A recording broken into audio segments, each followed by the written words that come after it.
dados ou não, nas escolas, nas ruas, campos, construções.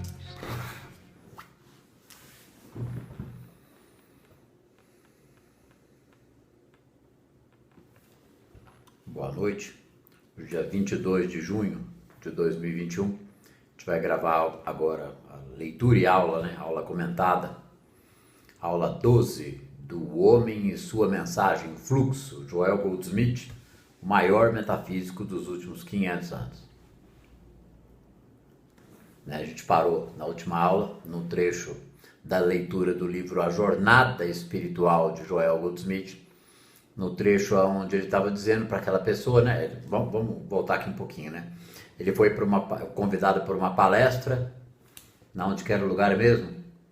Science of Mind Center, Ciência do Poder da Mente, e foi convidado para palestrar lá, que com certeza devem ter pagado uma boa grana para ele dar essa palestra lá, não tem essa informação, mas o Joel no momento estava ficando muito conhecido entre os interessados não só em ciência cristã, como o poder da mente, metafísica, que na época a mecânica quântica chamava metafísica.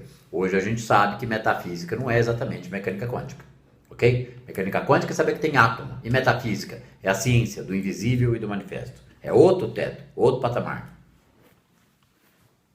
Aí o Joel foi lá e disse lá que pensamento não é poder. Aí a plateia se sentiu apedrejada, né? Foi como se uma tonelada de tijolos tivesse caído sobre eles, né? Aí depois duas senhoras chamaram ele de canto e disseram para ele: você nos disse essa noite que o pensamento não é poder, e aqui viemos de Nova York e a Califórnia para aprender a usar o poder do pensamento. Aí o Joel respondeu para as duas que praticamente procuraram ele nos bastidores, né? Bem, disse o Joel, quando você tiver sucesso, eu não suponho que você tenha alguma objeção ao dinheiro, contanto que você o faça honestamente. Tipo assim, quando você souber usar o poder de pensamento, você vai ganhar muito dinheiro. Aí a mulher disse: não, claro que não. Tipo assim, lógico, eu gosto de dinheiro. Aí o Joel disse para ela: você pode levar cerca de $1 milhão para seus maridos. A Califórnia é realmente um paraíso. A Califórnia tem o mais perfeito de tudo, exceto por uma pequena falha. Não chove aqui todo o verão. As coisas ficam secas. Então, assim, se você aprender a usar o poder do pensamento, pelo amor de Deus, nos dê um pouco de chuva. Há uma fortuna esperando por você aqui. Sendo a pessoa franca que ele era, eu voltei para ler esse trecho aqui. Sendo a pessoa franca que ele era, quem é muito franco geralmente não é muito bem quisto, tá certo? Mas ele não quer saber. Ele constrói aquilo que é o objetivo ideal dele, independente da opinião dos outros. Ele não está a fim de agradar ninguém. Sendo a pessoa, quem está muito preocupado em agradar os outros, está preocupado em ilustrar o próprio ego. E esse vai ter trabalho demais, com pensamentos demais que não interessam, para poder ser agradável e atencioso. É o bem humano, né? A pessoa perde tempo com isso, né? Por que ela perde tempo? É uma vida muito humanamente fútil viver de aparências e agradando pessoas. Sendo a pessoa franca que ele era, isso era típico de Joel, ele podia ser muito sem tato e abrupto, ou seja, meio grosso. E certamente nunca fez qualquer tentativa de agradar as pessoas ou atraí-las para ele. Algumas lições da Bíblia haviam sido dadas em São Francisco, então agora ele se via convidado a dar palestras e aulas. Os alunos sentiam que as coisas que Joel dizia deveriam ser gravadas em um gravador e depois distribuídas em forma datilografada para que pudessem examiná-las novamente. Ler, estudar e trazê-las de volta à sua lembrança. Joel estava relutante em ter isso feito, porque ele sentia que não estava dizendo nada que fosse particularmente importante ou que valesse a pena. Olha só, o próprio Joel dizendo verdades, dando explicações profundas sobre verdades metafísicas e considerando que aquilo não tinha grande importância. Por quê? Porque aquilo já estava instaurado nele. Já era a percepção dele, era a presença falando nele. A presença é o nosso próprio ser, tá, gente? Não tem ilusões a respeito disso. a presença nele como seu próprio ser ali, fluindo com essas verdades, e ele achando aquilo não tão importante, certo? Lógico que era importante, o Joel só não estava dando importância demasiada àquilo naquele momento. Os estudantes eram suficientemente persuasivos, por isso ele consentiu, com a condição de que, se não gostasse do resultado, seu trabalho seria destruído. Ou seja, os estudantes convenceram Joel de que aquele material poderia ser editado, e o Joel, tudo bem, mas se eu não gostar, não será feito, será destruído. Assim que a aula terminou, uma secretária sentou-se toda a noite para fazer uma transcrição do material, que ela deu a Joel às 4 horas da manhã. Quando ele leu, ele não podia acreditar que tinha dito algumas dessas coisas, mas lhe foi dito que tudo o que ele teria que fazer para verificar a transcrição era ouvir a gravação. Tipo, tinha tanta coisa refinada e profunda ali que o Joel disse, mas eu disse isso? Isso saiu de mim? Aí disseram para a pessoa que estava ajudando a gravar, confira você mesmo, veja a gravação e você verá que foi você mesmo que disse isso. Ele então corrigiu a transcrição e às 2 horas da tarde seguinte estava pronto para ser mimeografado. Corrigiu, passou os olhos, tá? Então veio pressão sobre ele para que as anotações de toda a turma se reunissem em um livro. As anotações que a turma fez do que ele estava dizendo e não do entendimento da turma, certo, gente? Ele perguntou quanto custaria fazer isso, e quando lhe disseram que seria uma cópia de $7,50, ele disse que ninguém pagaria por isso, ou seja, ele ia pagar do próprio bolso. No entanto, foi feito, e embora houvesse apenas 66 alunos na classe, 100 cópias foram vendidas. Este volume coberto de papel mimeografado foi intitulado Notas Metafísicas.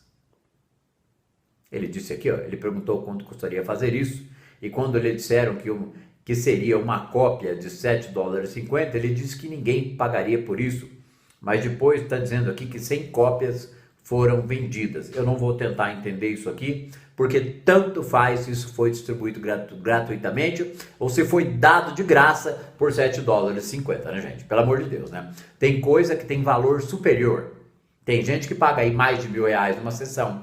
Tem gente que paga milhares de reais em determinados tratamentos, técnicas ou cursos. Tem gente que faz o curso e paga 8, 9, 10 pau, gente.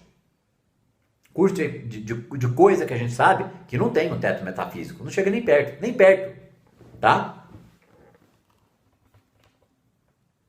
Aqui, ó.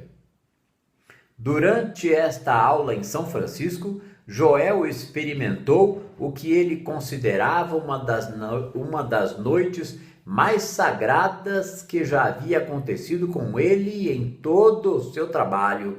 Isso foi experimentado nesta noite. Foi uma noite importante. O trabalho cresce, a consciência do professor cresce. Era o que estava acontecendo com Joel, certo? Um desdobramento da consciência. Lança o teu pão às águas. Se puser o pé no freio, não acontece nada. Se botar coisa para andar, começa a entrar em fluxo. Por isso que esse livro o nome dele é O Fluxo, o Homem e Sua Mensagem, né? A Jornada Espiritual de Joel Goldsmith. O Fluxo é o nome da série. A Jornada Espiritual de Joel Goldsmith tem o conteúdo, o contexto, o feeling da questão fluxo. Se é que vocês já sacaram isso, né? Gente, esse negócio de prática da presença, ciência cristã, eu prefiro falar prática da presença, é de uma seriedade, de uma importância, que me faz lembrar até aquela frase do Espiritismo, sabe? E que também é bíblica, né? Mas o Espiritismo gosta muito dela. A quem muito foi dado, muito será pedido, ou muito será cobrado. Então, se muita perspicácia, inteligência, observação, capacidade, entendimento é dado à pessoa e ela não faz nada com aquilo, é natural que a vida dela comece a ficar estagnada. Isso chama efeito Zenão, ou isso não faz sentido para vocês? É efeito Zenão puro. O indivíduo sabe o que fazer, ele não sabe. Ou ele está perto da informação, mas ele pode refinar a informação do como fazer e ele não faz, ele não refina. Ele deixa para amanhã, ele deixa para depois. Que nem aquele exemplo que eu dei da paciente dos Estados Unidos, né? Que já viu todas as aulas Em 3 ou 4 meses ela assistiu tudo gratuito da Psicanálise da Alma, começou a ler Joel, comprou classe privativa, já assistiu tudo, as 42 aulas, e vai assistir de novo. E está esperando sair o material novo, privado, para poder adquirir as aulas. E tem gente que faz tão pouco, tão pouco. O importante não é o quanto se faz em volume de estudo, mas o quanto está acontecendo na consciência da pessoa de qualidade de compreensão. Qualidade de compreensão, a gente pode dizer inteligência própria? Não. É o quanto ele está imerso no processo e percebendo que ele não precisa confiar, nem pode confiar, nem tem que acreditar e muito menos confia em Deus. Não é nada disso.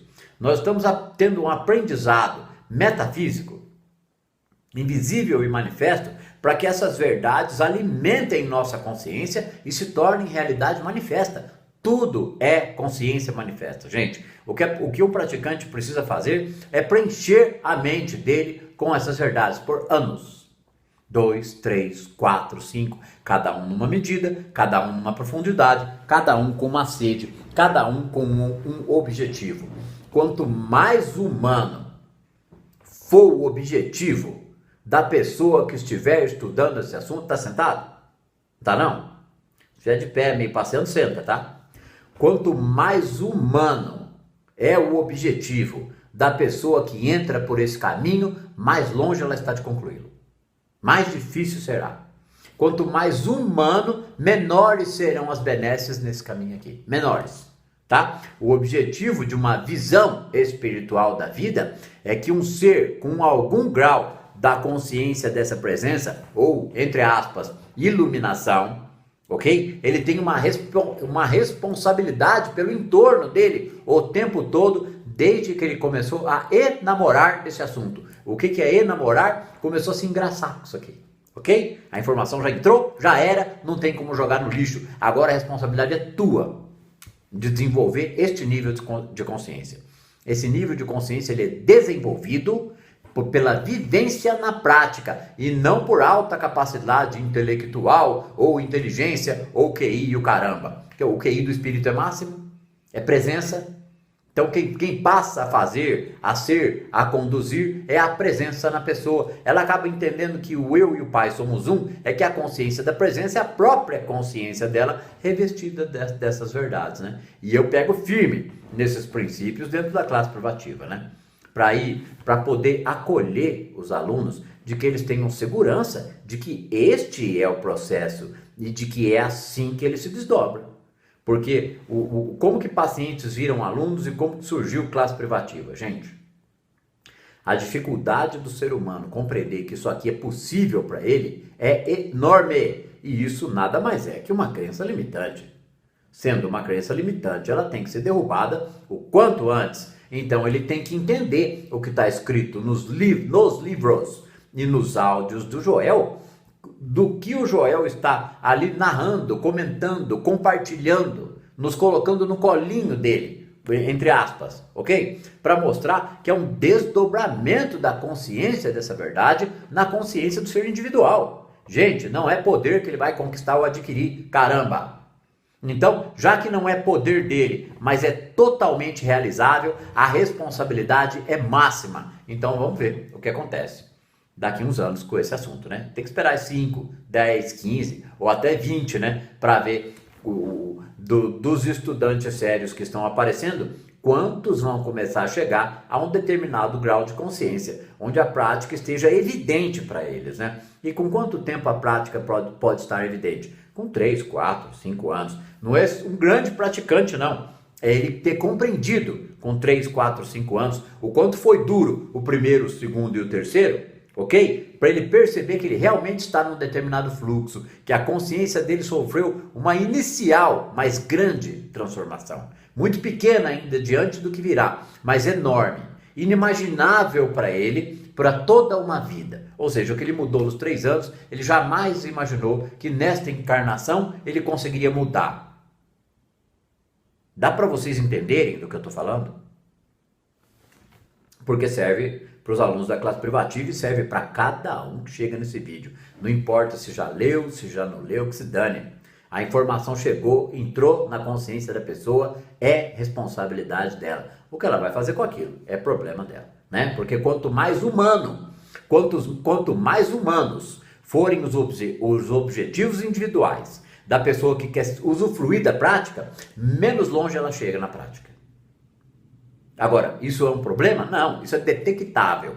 Quando a pessoa detecta que ela estava com objetivos muito humanos no início da prática, ela percebe que, no avanço da prática, que ela realmente pode realizar até todos os objetivos humanos que ela quiser. Ela vai ter um refino, ela vai ter um desinteresse por um ou outro, ela vai começar a ter foco, ok? Mas muito além de realizar os objetivos humanos, a pessoa no desenrolar, no desdobrar da consciência, vê que a prática pode levá-la muito mais longe do que ela imaginava, tá? Então ela torna a prática pequena quando ela quer se utilizar da prática ou entrar na prática para harmonizar a sua vidinha, para sofrer um pouquinho menos. Ah, que mediocridade, gente. Tenha santa paciência.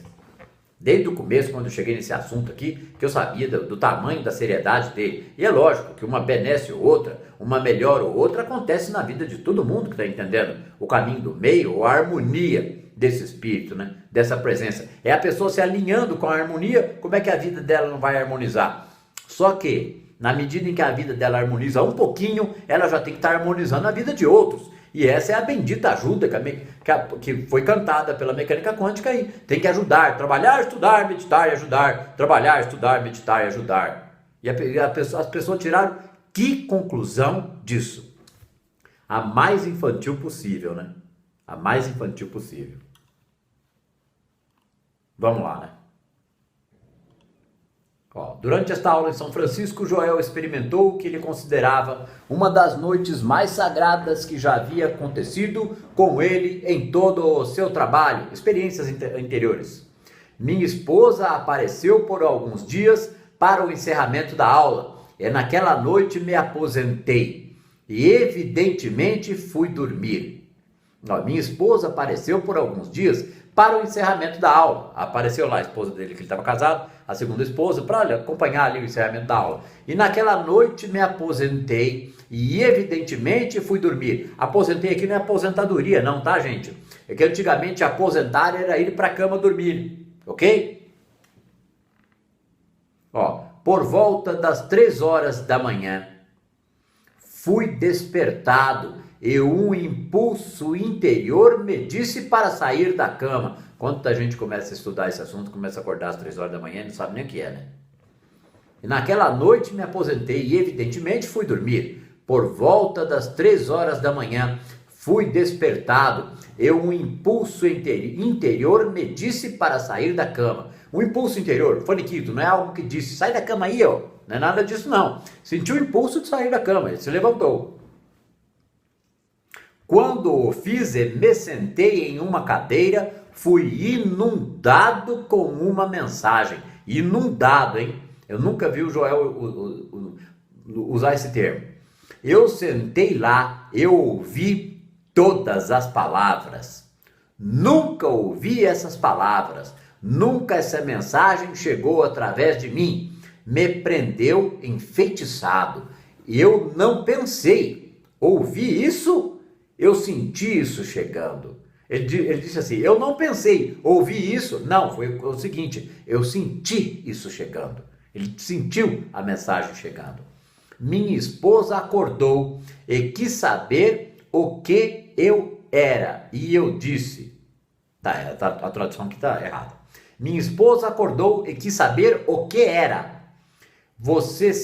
Aí o Joel respondeu para ela, tá entre aspas aqui. Você simplesmente fica lá em silêncio. Algo está chegando.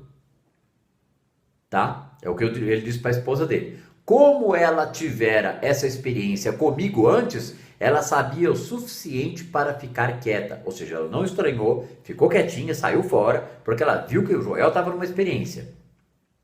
Depois disso, veio a voz e me disse, agora escreva. Aí foi voz silenciosa mesmo, ok? Agora escreva. Fui até a escrivaninha e escrevi como ela veio de novo, palavra por palavra, devagar o suficiente para que eu pudesse escrevê-la. Isso para a classe hoje à noite. E esta é a mensagem que é chamada de ordenação.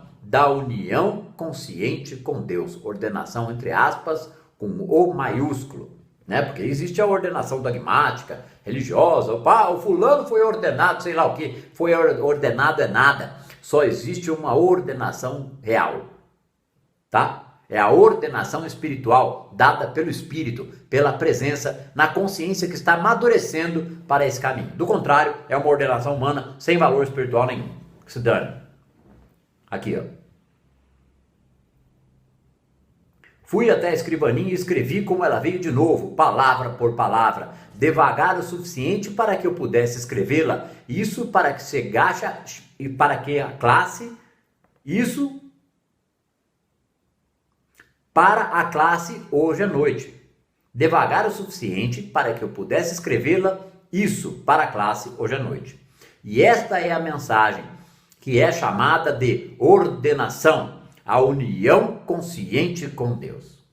Gente, uma ordenação espiritual, uma ordem espiritual, uma ordenação da consciência, se é que a gente pode assim chamar, ela é dada não por ninguém, e não tem um Deus dando isso para a pessoa. A pessoa chega a um ponto de desdobrar da consciência dentro da verdade, que ela está ordenada, o Espírito está sobre ela ou com ela, e dali para frente continuará mais perceptivo ainda para ela. O que um ordenado deve fazer? Ele deve ser um extremo orador da verdade e trazer com isso efeitos, ou ele pode se tornar um praticante, uma pessoa que cura, que abençoa, que traz benesses, que atende pessoas, ok? Um praticante, uma pessoa ordenada. Santa eu não gosto de falar porque bate lá na religião, bate lá no paradigma, bate lá no dogma e pode ser mal interpretado. Uma pessoa que a presença, a graça ou a harmonia flui dela para as pessoas que a procuram. Depois que a pessoa é ordenada espiritualmente, depois que ela tem esse desdobrar da consciência, dali para frente é assim direto, ok? E o Joel já estava bem imerso nessa realidade da ciência cristã. E agora com essa história do início do caminho infinito, a consciência dele estava dando um salto, né? Ele já levava benesses para as pessoas antes. Gente, não tem como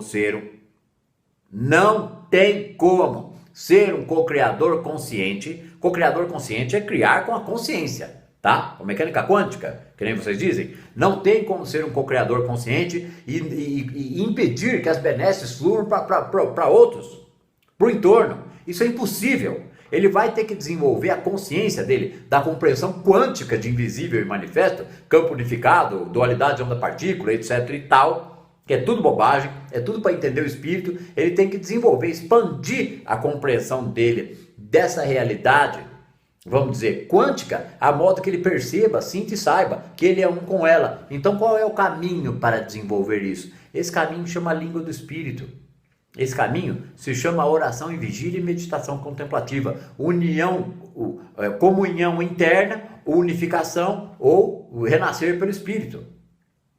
Não tem como ser um co-criador com uma visão e uma mente totalmente materialista, voltado para os próprios interesses. Ele está criando um bem contra o mal, ele pode criar quantos bens ele quiser para ele próprio, pode até ficar rico e milionário, lógico que pode, ele está criando, mas ele está criando só para ele, gente.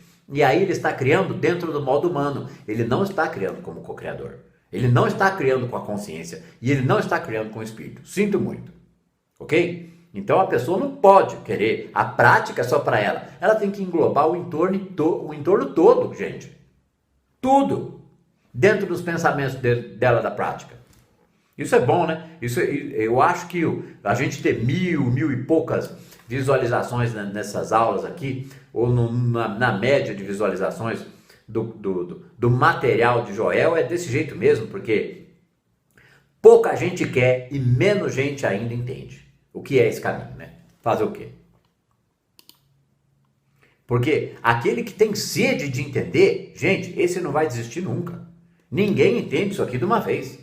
Quantas vezes eu já disse que levou 3 anos para mim começar a entender o que era meditação contemplativa e oração e vigília. 3 anos. Estudando e meditando direto. Sendo que no 3º ano eu já estava atendendo pessoas, né? Com psicanálise, é claro, né? Capacitado para atender. Não atendendo como um espiritualista ou nenhuma depreciação com relação a eles. Como, agora eu sou espiritualista, agora eu sou... De repente me virei coaching. Como assim, de repente? Experiência de uma vida, passando por experiências internas de catarse, sofrimento, frustração, raiva, pensamentos negativos e etc. Né? Tinha uma base ali na sombra sendo formada para compreender esse assunto aqui. Vamos lá. Então ele recebeu essa ordenação, né, na união consciente com Deus. Quando terminei de escrever, mal posso dizer o que aconteceu. Tudo o que sei é que comecei a chorar. Nádia me disse que o movimento interior que veio com aquela ordenação durou até às 6 horas da manhã. Por quê? Joel está perguntando, por que durou tanto? Certo? Ele levantou ali pelas 3 e durou até às 6 da manhã, terminando com um choro convulsivo, né? Quando terminei de escrever, mal posso dizer o que aconteceu. Tudo o que sei é que comecei a chorar e Nádia me disse que o movimento interior que veio com aquela ordenação durou até às 6 horas da manhã.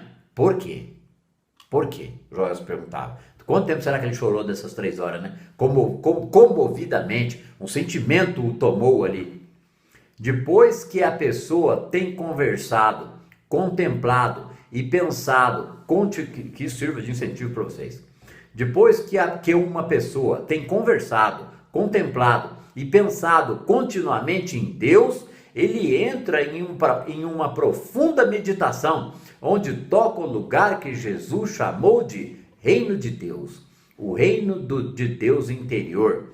E então começa a se desdobrar e se revelar como uma comunhão interior, mas o leva tão completamente para fora deste mundo, nessa experiência interior, que às vezes ao voltar ao mundo pode haver aquele período de choro e pranto. Ele descobre que realmente a vida não é só isso aqui, tem algo muito maior, né? Ele tem o sentimento. O que ele diz?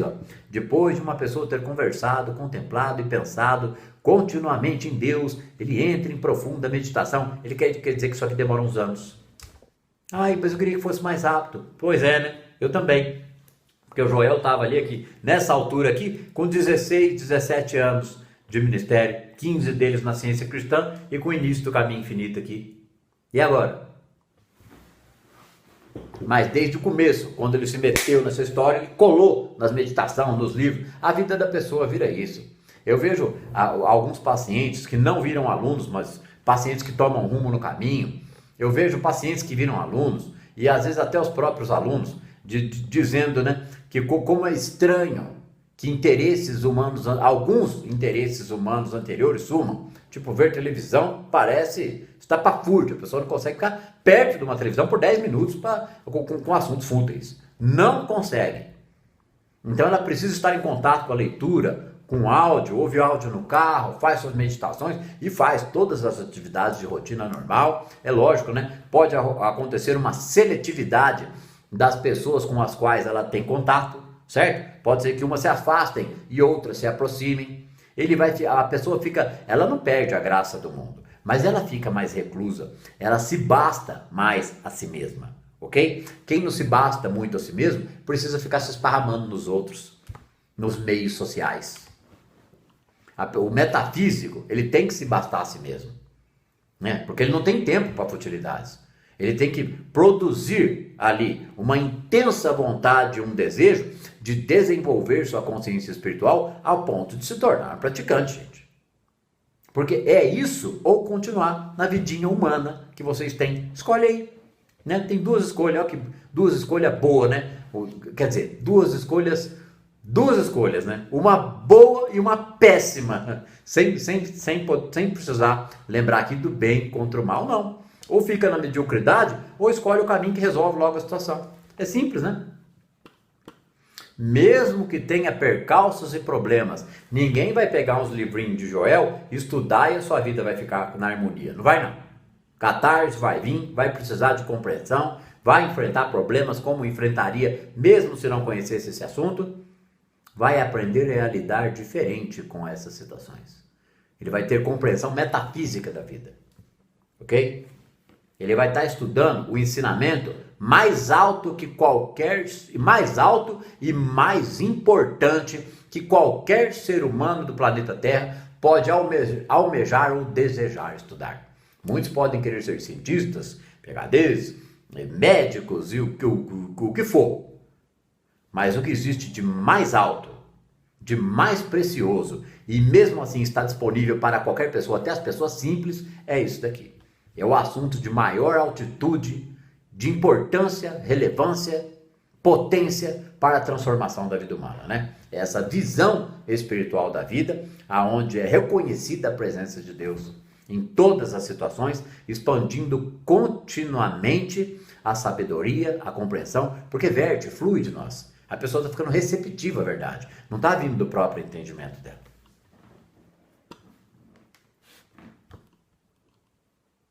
Aqui,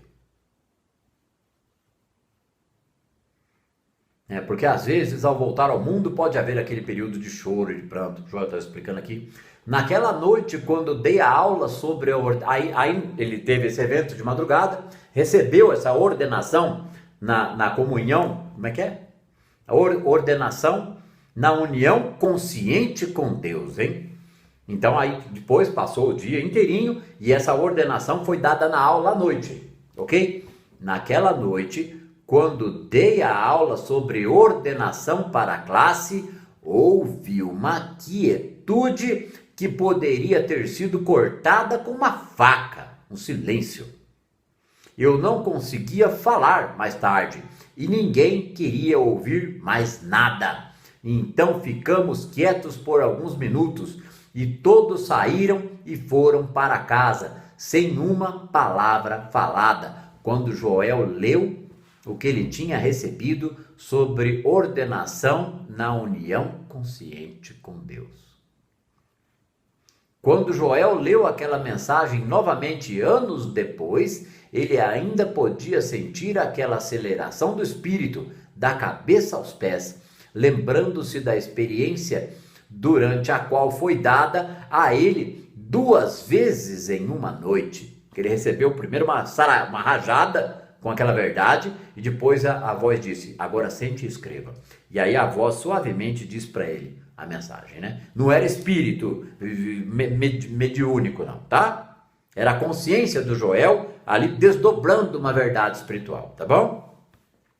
Depois disso, Joel foi convidado a ir a Portland, Oregon, para discursar numa conferência de cura, e depois recebeu convites para ir a Victoria e Vancouver, Seattle e Washington. Enquanto ele estava em Portland, em 1951, a senhora Nellie Kluck, que estava encarregada de um centro metafísico, perguntou se ele permitiria que ela fizesse o trabalho de aula e palestra gravado em um gravador.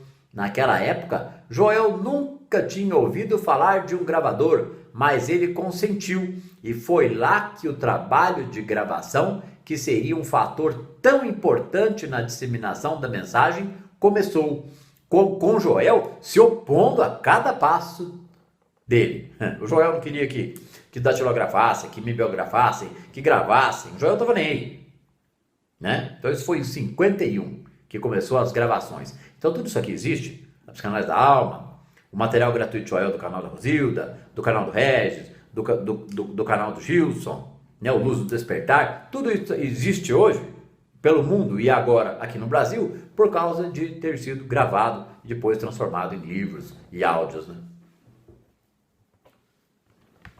Durante esse período, por um conjunto curioso de circunstâncias, Joel foi chamado para o Havaí. A cadeia de eventos começou em 1950, fluxo, tá? Então o que acontece? Ah, não, mas e os meus investimentos? Ah, e os meus negócios? Que se dane. Continua fazendo humanamente tudo que você pode, mas para de sofrer pela grandeza dessas coisas, caramba. Senão não tem prática, gente. Não tem.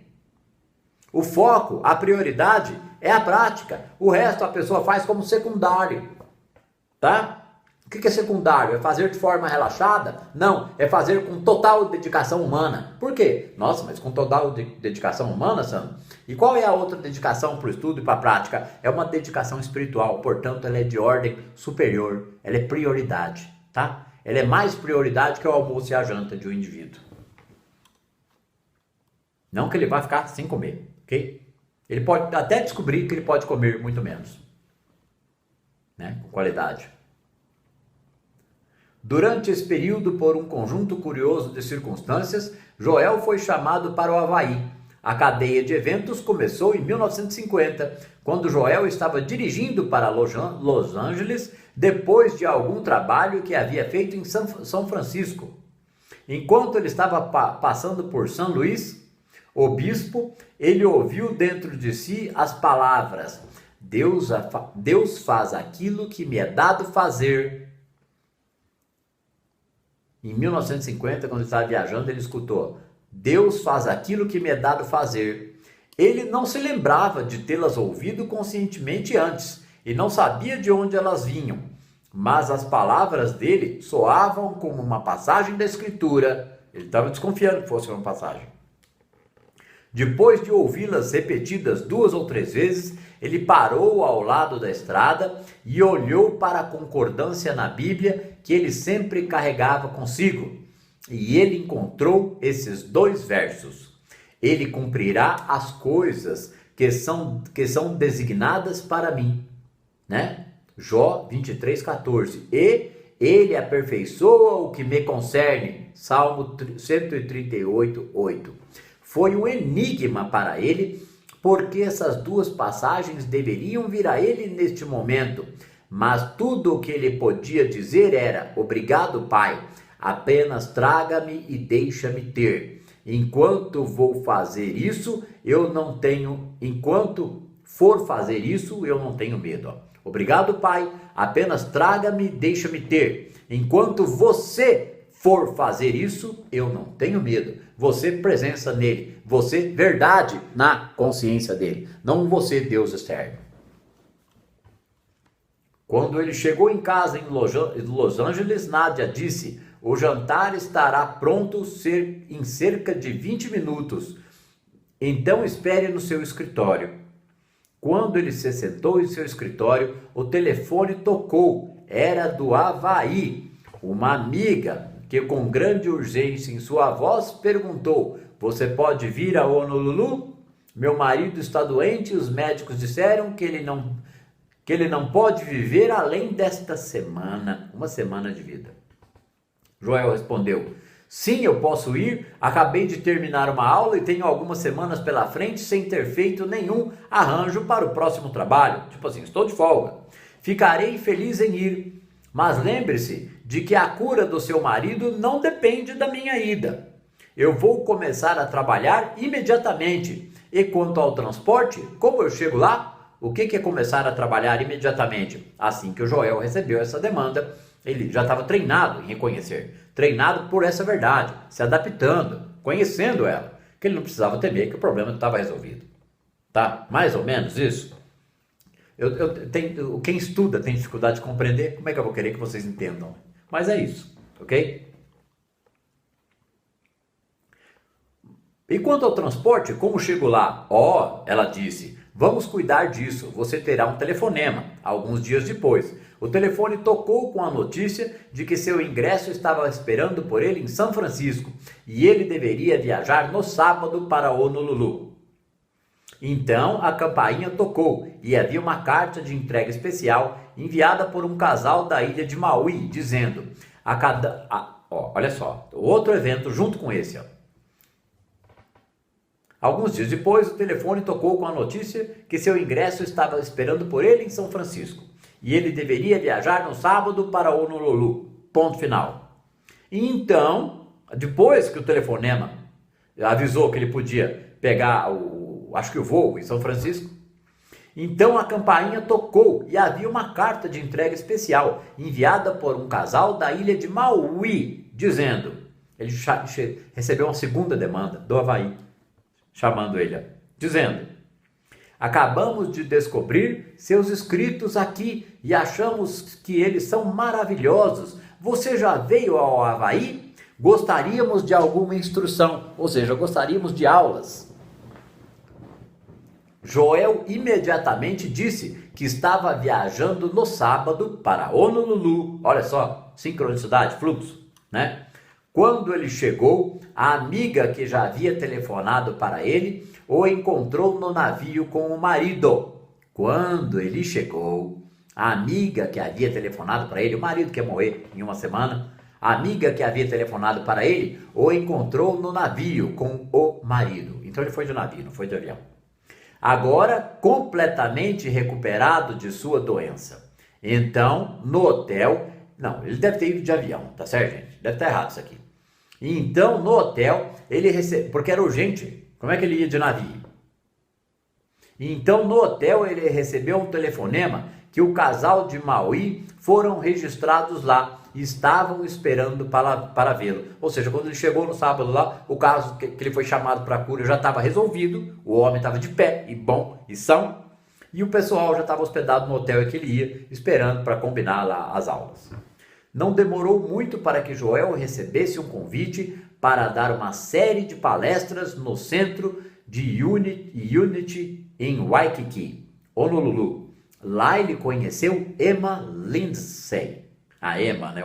O amor da vida de Joel. Uma mulher linda, esbelta, com cabelos castanhos, macios e grandes olhos azuis que poderiam ficar quentes ou frios, dependendo de em quem eles descansassem. Na verdade, ele não conheceu Emma primeiro, mas seu filho de 6 anos, Sam, o filho Sammy, que veio para colocar uma lei sobre Joel nessa reunião. Uma lei é um negócio de flores, aquele negócio que põe quando vai dar as boas-vindas no Havaí, tá? Com a verdadeira hospitalidade havaiana, Emma perguntou a Joel se ele gostaria de dar uma volta pela ilha e, tendo um pouco de tempo livre, aceitou com prazer. A partir de então, eles se encontravam com frequência durante a visita dele naquela época e também em suas viagens subsequentes ao Havaí. Começaram a ficar amiguinhos, né? O Joel começou a ir no Havaí de vez em quando. Emma trabalhava como contadora em um salão de beleza e boutique mundialmente famosa em Honolulu e morava com sua filha Jerry e seu genro, o tenente-comandante Jack McDonald. Não, e lógico, aqui não está citando, mas morava com o filho Sammy. Muito tempo depois de conhecer Joel, ela se interessou em ajudá-lo a fazer gravações em uma escala muito simples e pouco convencional, e logo saiu do salão de beleza para dedicar todo o seu tempo a essa atividade, virou secretária de Joel. No começo não havia nem mesmo uma conexão de um gravador para outro. Então Emma simplesmente tocava a gravação em um gravador e deixava o outro pegá-lo pelo microfone, junto com todo o ruído de fora e de dentro capturado pela gravação. Um empreendimento demorado e muitas vezes frustrante, em que ela trabalhou incansavelmente com grande devoção. Pode ter ficado um pouco confuso para vocês aqui, quem não conhece a tecnologia daquela época. O que dava trabalho para ela ali, que ela usava 2 gravadores, era para reproduzir as fitas, tá? Olha o trabalhão que ela tinha. Para Joel, a vida no Havaí tornou-se cada vez mais atraente. Ele gostava do clima, do ar puro, do sossego e de seu mergulho diário no Pacífico. De modo que, depois de várias viagens ao Havaí, decidiu morar lá permanentemente. Ele pediu a Nádia para ir com ele, a esposa atual dele, certo? Ele estava ficando afim da Emma lá tal, mas ele era casado. Ele pediu a Nádia para ir com ele, mas por uma série de razões ela não parecia disposta a se mudar para as ilhas. Assim, o relacionamento entre Joel e Nádia ficou cada vez mais tenso. Foi tendo, né? Problemas no relacionamento. Enquanto Nádia apreciava e encorajava Joel no trabalho que estava fazendo, ela permaneceu leal à ciência cristã e ao seu professor, e não queria ou não concordava com Joel nessa nova dimensão em que ele se encontrava. Ela incentivava o Joel no trabalho isolado, solo do caminho infinito, mas ela disse que ficaria na ciência cristã e que não ia para ele com Honolulu. Quando Nádia continuou, o atrito aumentou até o ponto de não ter retorno. Quando Nádia continuou a recusar-se a mudar-se para Honolulu, Joel finalmente pediu o divórcio, o que gerou consideráveis ressentimentos e muitos desentendimentos. Aqueles que os conheciam e amavam começaram a tomar partido e as linhas foram nitidamente traçadas. Alguns dos amigos ficaram a favor de Joel e outros ficaram do lado da moça, dando razão para um e para outro. Vários anos se passaram antes que o divórcio fosse concedido, mas em 16 de janeiro de 1956, Joel me escreveu de Kailua. Me escreveu para quem, Sandro? Para Lohane, que é quem está escrevendo esse livro, quem narra esse livro, ok, gente? Ou seja, demorou o quê? 5 anos para sair esse divórcio. Divórcio concedido em 10 de janeiro e todos os pagamentos foram concluídos. Fui capaz de pagar cada centavo e agora tenho apenas um pagamento mensal a fazer. Pensão, né? Não sei por que o Joel ficou devendo pensão para ela, mas ficou, sei lá, deve ter sido um acordo entre eles. Eles não tinham filhos, pensão do quê? Joel sempre reconheceu sua grande dívida com Nádia. Foi em sua casa que nasceu o Caminho Infinito, e ele sentiu que ela tinha sido em grande parte responsável por encorajá-lo a ir em frente e escrever o livro O Caminho Infinito. Talvez ele tivesse ficado ali com um sentimento de gratidão por ela e resolveu recompensá-la, pode ser. Estranho que a única coisa que ela queria que ele fizesse era a coisa que eventualmente os separou. Ou seja, a única coisa que ela queria que ele fizesse é que ele permanecesse nas verdades que estavam se revelando para ele. E isso acabou separando os dois. Joel frequentemente me dizia como ele trabalhava. Para quem? Para Lohane, que está escrevendo esse livro. Como ele trabalhava incansavelmente, distribuindo seus primeiros escritos e mantendo contato com aqueles que estavam interessados no seu trabalho. Ela era uma mulher calorosa e vital, altamente inteligente e alerta, e uma excelente praticante. Agora ele está falando dessa esposa que ele separou. Tão excelente que sempre que Joel tinha uma enxaqueca severa e elas vinham a ele de vez em quando, essas enxaquecas, Nádia poderia tirá-lo instantaneamente. Por uma oração dela, ele era curado da dor de cabeça. Tá vendo como um praticante pode curar outros, mas pode ele mesmo passar por umas roubadinhas, aí ele pode precisar de outro praticante. Até ele atingir um ponto em que ele não precise, mesmo assim, de vez em quando, pode ser que um dia ele precise de uma ajudinha.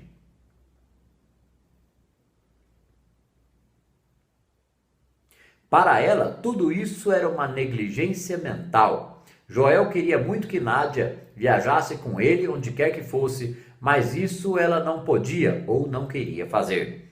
Talvez em parte porque sentia que não podia deixar a mãe, que estava em idade avançada, e depois de quebrar o quadril, não seria deixada sozinha.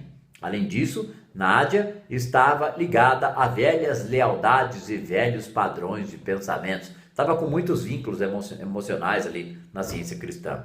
E não importava o quanto Joel desejasse poder levá-la o mais próximo a ele em sua jornada, e muito mais em sua jornada espiritual. Não era para ser. Então Joel continuou como viajante solitário. Na aula número 13, na próxima aula dessa série A Jornada, o Homem em Sua Mensagem Fluxo, a gente vai iniciar o capítulo 3, a iniciação.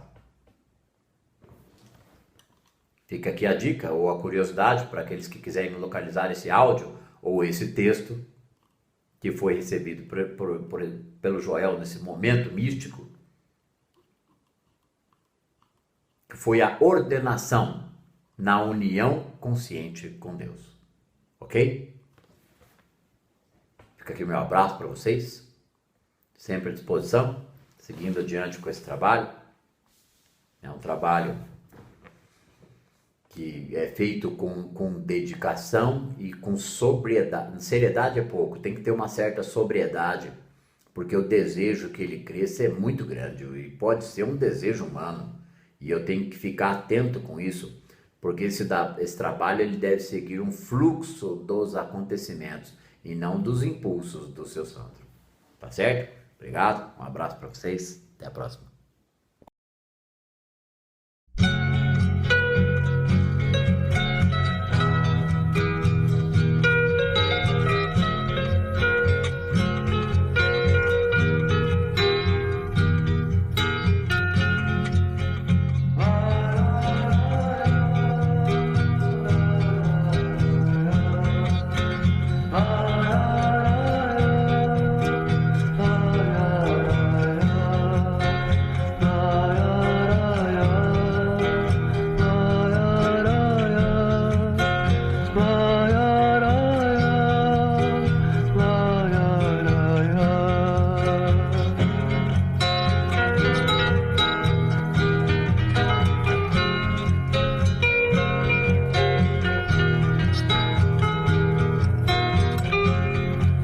Caminhando e cantando e seguindo a canção, somos todos iguais, braços dados ou não, nas escolas, nas ruas, campos, construções, caminhando e cantando e seguindo a canção.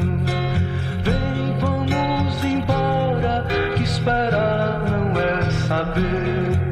Quem sabe faz a hora, não espera acontecer.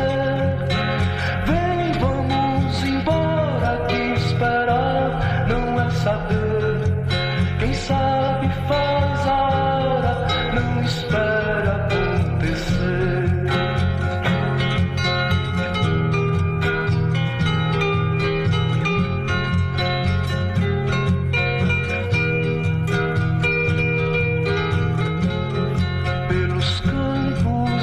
Fome em grandes plantações, pelas ruas marchando, indecisos cordões, ainda fazem da flor seu mais forte refrão e acreditam nas flores vencendo o canhão.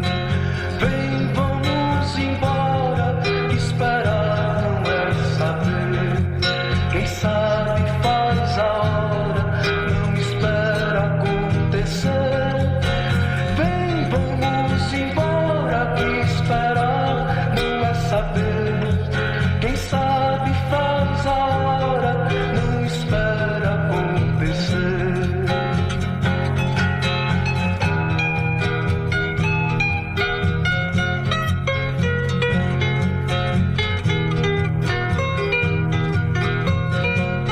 Há soldados armados, amados ou não, quase todos perdidos, de armas na mão.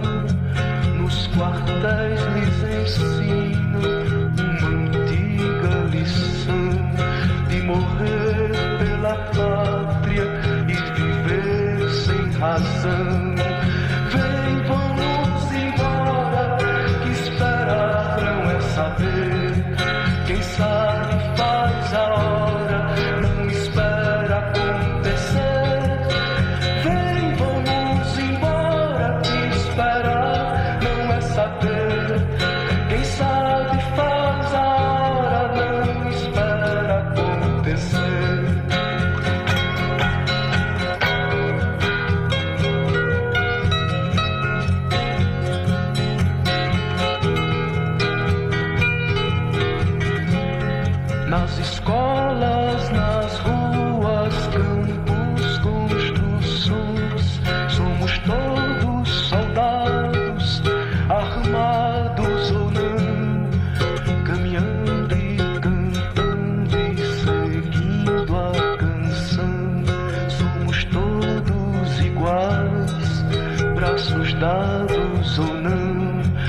os amores na mente, as flores no chão, a certeza na frente, a história na mão, caminhando e cantando e seguindo a canção, aprendendo e ensinando uma nova lição.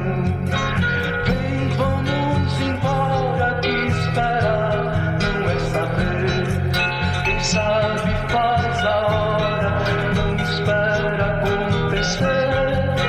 Vem, vamos embora, que esperar não é saber. Quem sabe faz a hora, não espera acontecer. Vem, vamos embora, que esperar não é saber. Quem sabe faz a hora, não espera acontecer. Vem, vamos embora, que esperar não é saber. Quem sabe faz